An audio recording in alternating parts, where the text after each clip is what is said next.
चार हंस। डोगरी लोक कथा।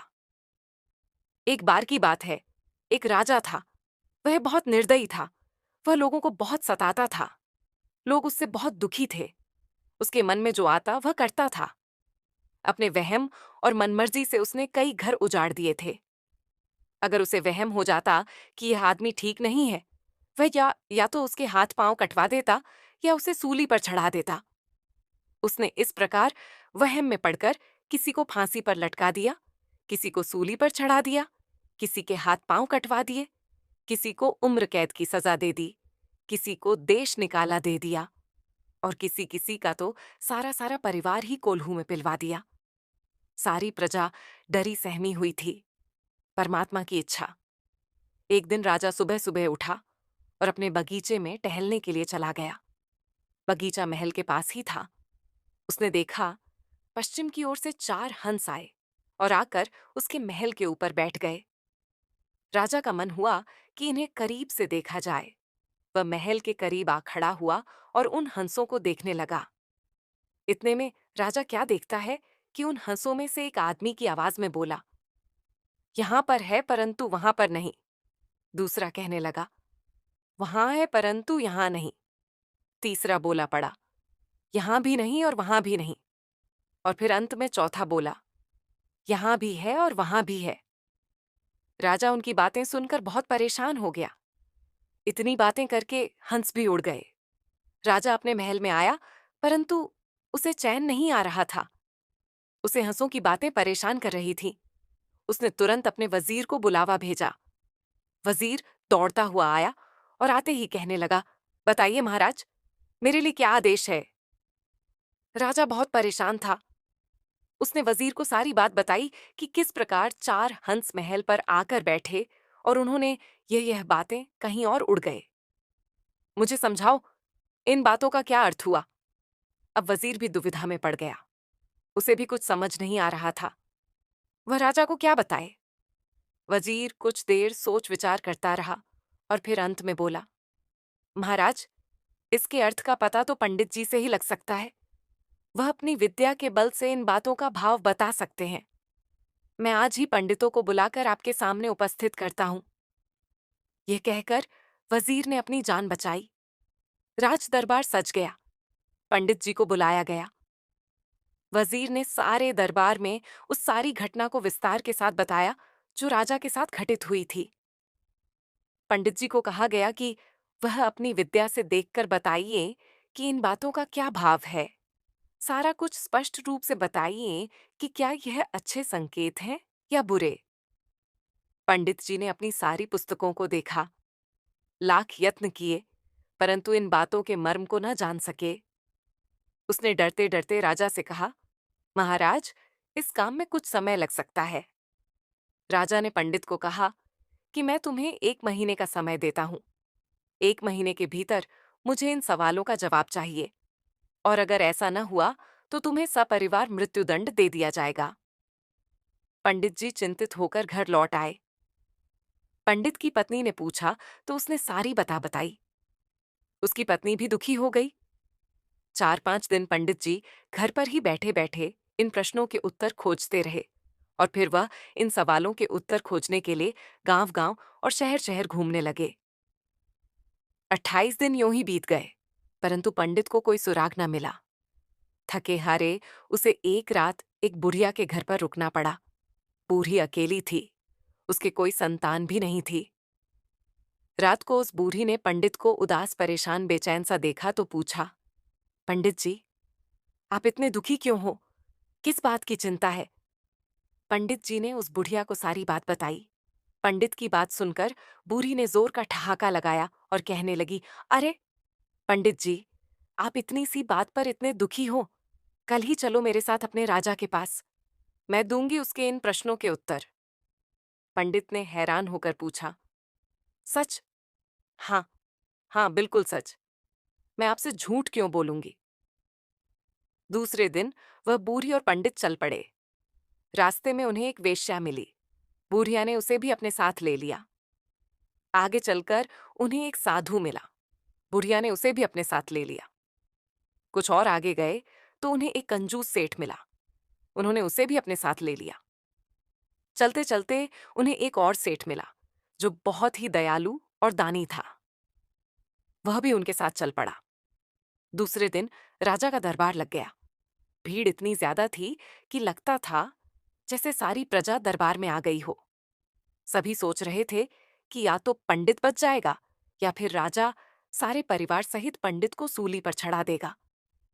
राजा दरबार में आ पहुंचा। सभी ने उसका स्वागत किया। राजा अपने सिंहासन पर बैठ गया तो वजीर को हुक्म दिया कि पंडित को पेश किया जाए। पंडित जी उनके साथ वह बुढ़िया, वेश्या, साधु, कंजूस सेठ और दयालु सेठ राजा के समक्ष प्रस्तुत हुए। राजा ने पंडित से पूछा, मेरे चारों सवालों के उत्तर ले आए हो?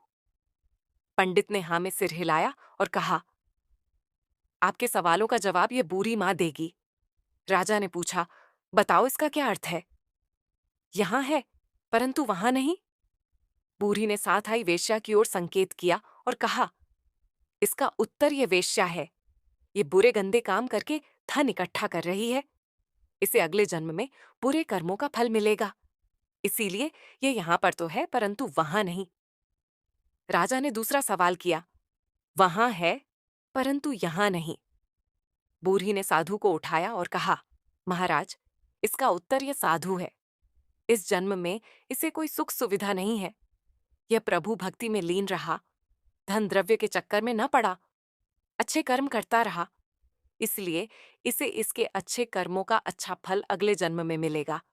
इसलिए ये वहां है पर यहां नहीं। राजा ने तीसरा प्रश्न किया, अच्छा तो अब यह बताओ, यहां भी नहीं और वहां भी नहीं।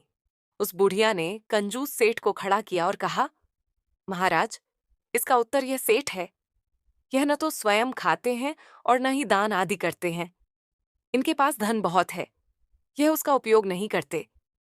बस उसे बचाने और बढ़ाने की ही इन्हें चिंता बनी रहती है, इसीलिए न यहां है और न वहां है। राजा ने अंतिम प्रश्न किया, इसका अर्थ बताओ। यहां भी है और वहां भी है। बुढ़िया ने दयालु सेठ को आगे कर दिया।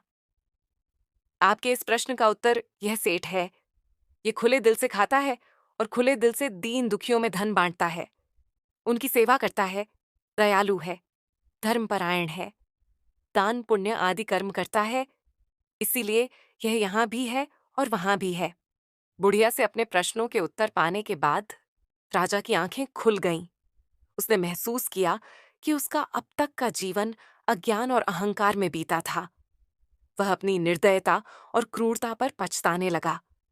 उसके मन में गहरी पीड़ा उठी और वह सिंहासन से उतरकर बूढ़ी के सामने हाथ जोड़कर खड़ा हो गया। मां, तुमने मेरी आंखें खोल दी। मैं तो घोर अंधकार में था। तुम्हारी बुद्धि और विवेक ने मुझे सच्चा मार्ग दिखाया है। मैंने अब तक न जाने कितने निर्दोष लोगों को सताया है, उनके घर उजाड़े हैं। अब मुझे क्षमा करो और बताओ, मैं अपने पापों का प्रायश्चित कैसे कर सकता हूं? बूढ़ी मां ने स्नेह से राजा की ओर देखा और कहा, बेटा, सच्चे हृदय से पश्चाताप करोगे तो परमात्मा अवश्य क्षमा करेंगे। दूसरों के दुख को समझकर यदि तुम उनकी सहायता करोगे तो तुम्हारे सारे पाप धुल जाएंगे। राजा ने तुरंत घोषणा की कि जिन लोगों को उसने बिना कारण सताया था, उनके साथ न्याय किया जाएगा। उसने सभी कैदियों को रिहा करने का आदेश दिया और जिनके घर उजड़ गए थे, उन्हें नए घर बनवा कर दिए। जिनके हाथ पांव कटवाए थे, उनके लिए विशेष सेवा और उपचार की व्यवस्था की। इसके बाद राजा ने अपने महल के दरवाजे हमेशा के लिए अपनी प्रजा के लिए खोल दिए। वह प्रतिदिन दरबार में बैठकर लोगों की समस्याएं सुनता और उनका समाधान करता। उसने करों में भी कमी कर दी और राज्य में खुशहाली लौट आई। वह बूढ़ी माँ का बहुत आदर करता और उनकी सलाह के बिना कोई निर्णय नहीं लेता। वेश्या को उसने सम्मानपूर्वक रहने के लिए जगह दी और साधु को सम्मानित किया। कंजूस सेठ को दान पुण्य के महत्व को समझाया और दयालु सेठ को राज्य का मुख्य सलाहकार नियुक्त किया। राज्य में अब कोई दुखी नहीं था। राजा के बदले हुए स्वभाव और उसकी उदारता के कारण उसकी ख्याति दूर दूर तक फैल गई। लोग उसकी दयालुता और न्यायप्रियता की मिसाल देने लगे। और इस प्रकार वह राजा, जो कभी निर्दयी था, एक महान और धर्मपरायण राजा बन गया। उसके राज्य में चारों ओर सुख, शांति और समृद्धि फैल गई। कहते हैं कि जब राजा ने अंत समय में इस संसार को छोड़ा, तो 4 हंस फिर से उसके महल की छत पर आए और खुशी-खुशी आकाश में उड़ गए। शायद ये संकेत था कि राजा ने अपने पापों का प्रायश्चित कर लिया था और वह भी अब उस उज्जवल लोक की ओर बढ़ रहा था, जहां सच्चे पुण्यात्मा जाते हैं। इस प्रकार 4 हंसों की यह रहस्यमयी कथा एक राजा के हृदय परिवर्तन और उसके राज्य में खुशहाली की कहानी बनकर सदियों तक लोगों के बीच सुनाई जाती रही। अगर आपको यह कहानी पसंद आई हो, तो कृपया कमेंट करके बताएं। मैं इस चैनल पर और भी रोचक कहानियां अपलोड करूंगी। साथ ही इस कहानी को अपने उन दोस्तों के साथ साझा करें जिन्हें ऐसी कहानियां सुनना पसंद है। धन्यवाद।